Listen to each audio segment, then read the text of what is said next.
Gas trouble, acidity, വയറിലെ പ്രശ്നങ്ങൾ ഇതുപോലുള്ള ഒട്ടനവധി ആരോഗ്യ പ്രശ്നങ്ങൾക്കുള്ള ഒരു ഉത്തമ പരിഹാര മാർഗമാണ് വളരെ ഇത്തിരി കുഞ്ഞനായിട്ടുള്ള അയമോദകം എന്നുള്ളത്, അല്ലെങ്കിൽ അജ്വൈൻ എന്നുള്ളത്.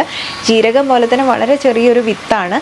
അപ്പോൾ ഇത് നമുക്ക് ഒരുപാടേറെ ദഹന പ്രശ്നങ്ങൾക്ക് അല്ലെങ്കിൽ നമ്മുടെ വയറിനുണ്ടാവുന്ന ഒത്തിരി പ്രശ്നങ്ങൾക്ക് ഉപയോഗിക്കുന്ന ഒന്നുകൂടിയാണ്. പലതും നമ്മുടെ കിച്ചണിലുള്ള കാര്യങ്ങളാണെങ്കിലും നമ്മൾ ശ്രദ്ധിക്കാതെ പോകുന്ന ചില ഔഷധ ഗുണമുള്ള കാര്യങ്ങളാണ് കേട്ടോ ഇതൊക്കെ. ആൻറ്റി ഓക്സിഡൻസ് ഒക്കെ ധാരാളം അടങ്ങിയിട്ടുള്ളത് കൊണ്ട് തന്നെ ഇത് നമ്മുടെ ചർമ്മത്തിനും വളരെ നല്ല ഒരു ഔഷധം തന്നെയാണ്. അതുപോലെ തന്നെ സ്ത്രീകളിൽ ആർത്തവ സമയത്തുണ്ടാവുന്ന വേദന കുറയ്ക്കാൻ വേണ്ടി സഹായിക്കുന്നുണ്ട്. ചില ഹോർമോൺ ഇഷ്യൂസിനൊക്കെ തന്നെ ഒരു പരിഹാരക മാർഗമായിട്ട് ഇത് ഉപയോഗപ്പെടുത്താറുണ്ട്.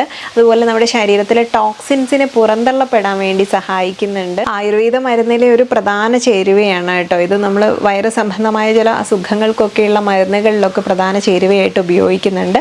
അതുപോലെ തന്നെ കഫ സംബന്ധമായിട്ട് നമുക്ക് കഫം കൂടിയിട്ടുണ്ടാവുന്ന കുഞ്ഞുങ്ങളിലൊക്കെ ചെസ്റ്റിൽ കഫം നിറഞ്ഞിട്ട് ഒരു കുറുകലുണ്ടാവുമല്ലോ ശ്വാസം വലിക്കും. ആ സമയത്തൊക്കെ തന്നെ നമുക്കിത് പോകാൻ വേണ്ടി ചില സമയത്ത് ഈ അയമോദകം തന്നെ ഒരു പാനിലിട്ടിട്ട് എണ്ണ ഒഴിക്കാതെ ഒന്ന് ചൂടാക്കി എടുത്ത് അതൊരു പൊട്ടലി, അതായത് പൊട്ടലി എന്ന് പറയുമ്പോൾ മറ്റൊന്നല്ല, കോട്ടൺ ക്ലോത്തിൽ നമ്മളൊരു കിഴി പോലെ കെട്ടിയിട്ട് ജസ്റ്റ് ഒന്ന് ചെറിയ ചൂടോടുകൂടി തന്നെ നമ്മുടെ കുഞ്ഞുങ്ങളുടെ പുറത്തും നെഞ്ചിലും ഒക്കെ വെച്ച് കൊടുത്തു കഴിഞ്ഞാൽ ഇത് വളരെ നല്ലതാണ്. കഫത്തെ അലിയിച്ച് കളയാനും ഒക്കെ സഹായിക്കും. അവർ ബ്രീത്തിങ് ഈസി ആക്കും. അതുപോലെ ആസ്മ രോഗികൾക്കൊക്കെ വളരെ നല്ലതാണ്. ബ്ലോട്ടിംഗ് ഉള്ള കേസൊക്കെ ഉണ്ടെങ്കിൽ അതൊക്കെ മാറ്റാൻ നല്ലതാണ്. പിന്നെ പുരുഷന്മാരിൽ ഇത് ഇൻഫെർട്ടിലിറ്റി ഉള്ള ആളുകളാണ്, സ്പേം കൗണ്ടൊക്കെ കുറവുള്ളവരാണെങ്കിൽ അവരൊന്നും ഉപയോഗിക്കണ്ട കേട്ടോ. അങ്ങനെയുള്ളവർക്ക് ഉപയോഗിക്കുന്നത് അത്ര തന്നെ സേഫ് അല്ല. ഇത് പൗഡർ രൂപത്തിലൊക്കെ ആണെങ്കിൽ ഒരു 1 മുതൽ 3 ഗ്രാം വരെയൊക്കെ തന്നെയും, അല്ലെങ്കിൽ ഓയിലാണെങ്കിൽ ഒരു 1 മുതൽ 3 ഡ്രോപ്പ് വരെയും ഒരു കഷായം പോലെ നമ്മൾ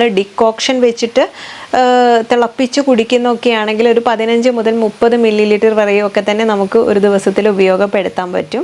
അജുമോദാത്തു ശൂലോഗ്നി തിക്ത ഉഷ്ണ കഫവാതചിത് എന്ന് പറയുന്നുണ്ട്. അതായത് ഞാൻ പറഞ്ഞതുപോലെ കഫദോഷങ്ങളുള്ളവർക്കും അതുപോലെ ദേഹത്ത് വേദന കൂടുതലുള്ളവർക്കും ഒക്കെ തന്നെ നമുക്ക് വളരെ സേഫായിട്ട് ഉപയോഗിക്കാൻ പറ്റുന്ന ഒന്നാണ് അയമോദകം. ഹിക്ക ആത്മാന അരിജിർ ഹന്തി ക്രിമിജിത് വഗ്നി ദീപനി എന്നുള്ളതും അയമോദകത്തിനെ കുറിച്ച് പറയുന്നുണ്ട്.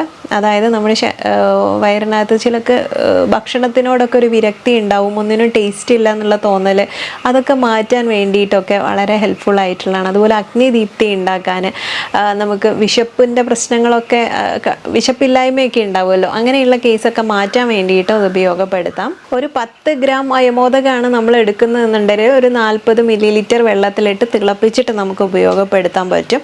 അപ്പോൾ ഇത് എന്ത് കാര്യമായാലും ഒരു പരിധിയിൽ കൂടുതൽ ഉപയോഗിക്കേണ്ട, കാരണം ഒരു ഉഷ്ണ ഗുണമുള്ളത് കൊണ്ട് തന്നെ